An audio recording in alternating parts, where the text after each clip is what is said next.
Hello everybody. Today we're going to work on the Supertracks, which is a modification on the sliding canopy. The sliding canopy can slide all the way from the most forward side onto the back, as you can see, of the sliders, which is the aluminum strip on top of the longerons, but no further, so it actually ends at the end of the seat, you could say, which makes it hard to get bigger stuff into the baggage compartment. So there is a modification built by Flyboys, and it's called a Supertrack, which is the S-shaped track, which you can see at the end of the slider. And you can install it later if you want to, so you can install it on a existing RV-7. But because I'm building one right now, it's probably easier, I thought, to do it right away. Which it is, by the way, because you have less work to do there. Also, it's easier to access stuff. So the Supertrack modification means that you can slide the sliding canopy further, and yeah, that works very nice. So one of the things I did is that the normal RV-7 spine track, the thing I did last time, it doesn't go far enough aft, of course, because it is not used to go that far behind. So the Supertrack modification has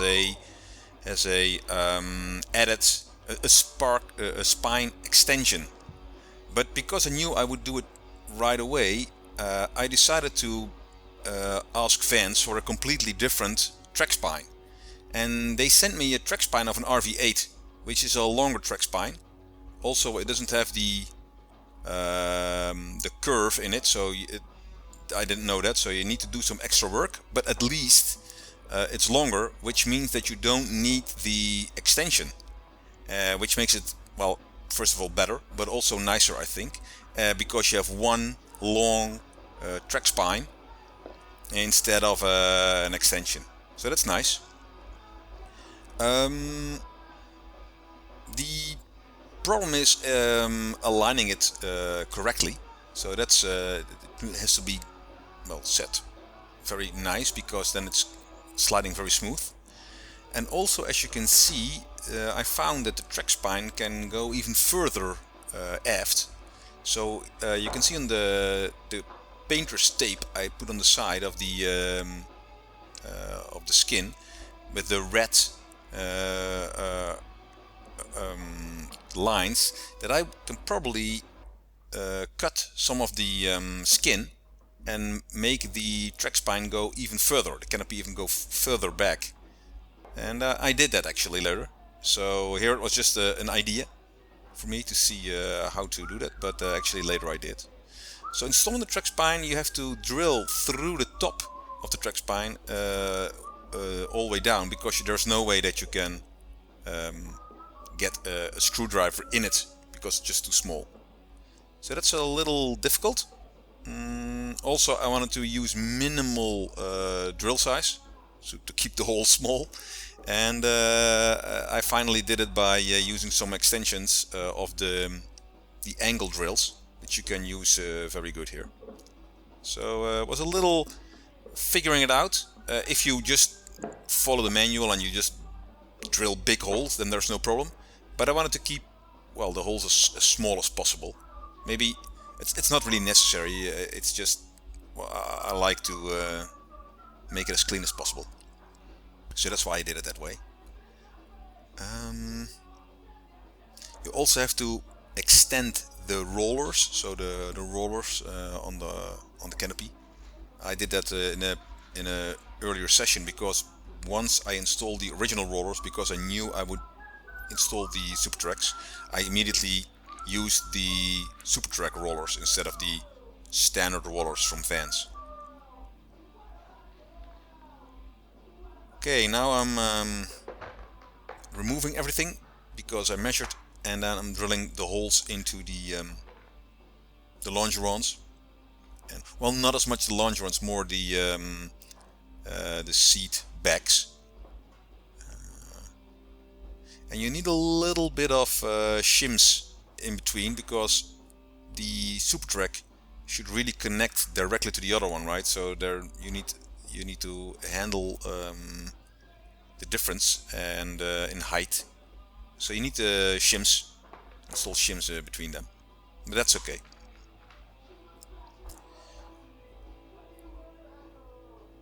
Doing some small modifications, and then it should work. You can see the part where the painter stave is. I'm going to cut that out because then you can see the slider would go even further, another 1.5 inch, which is nice. Later I found out that actually there is a strip where you attach the backside of the Supertrack, and there is a bolt which is a little in the way, so maybe you can only cut, it's probably only necessary to cut 1 inch away, but it doesn't really matter. You don't need that much skin there anyway, because the canopy closes it up, so there's no problem there. Here you can see that strip which I'm talking about, and with the strip you secure the aft end of the Supertrack, but because you need a bolt in there, of course the wheel, the roller, cannot go any further than that. As you can see, it's probably 1 inch behind the skin, so there's no use. You can see the hole I'm drilling right now, so there's no use in going further than that.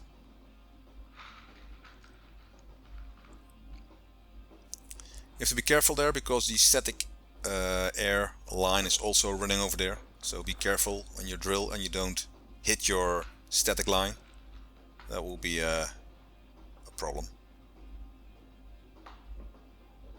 Okay, installing all the parts, and now I'm working on, because the Supertrack is finished, now I'm working on the anchor blocks. So the anchor blocks are the blocks that secure the aft side once the canopy is closed. As you can see, there is a kind of a pin at the end of the canopy rail, and it is secured in the block.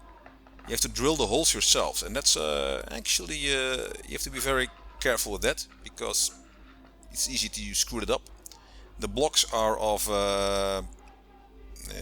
UHM plastic, and yeah, there's only one. You only have one chance, right? So you have to be careful there.